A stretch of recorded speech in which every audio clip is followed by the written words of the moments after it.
د پیښو پر وړاندې چمتووالي ملي ادارې سرپرست تورخم عمري کمپ ته په ورتګ سره دغه کمپ کې د تېرې ورځې شدیدو اورښتونو او طوفان له کبله رامنځته شوي زیانونه معلوم او ټپیانو سره یې نغدي مرسته وکړه.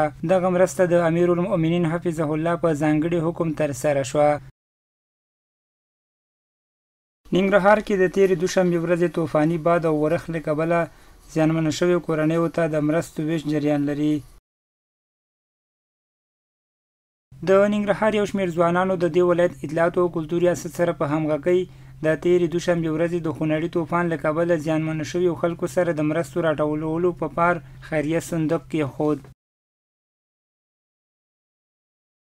او د ننګرهار په کامې ولسوالۍ کې د بېلابېلو ښوونځیو زده کوونکو څخه د امام ابو حنیفه رحمه الله په ننګه لیکل شوي کتاب کې د اخیستل شوي ازموینې پایلې اعلان شوې.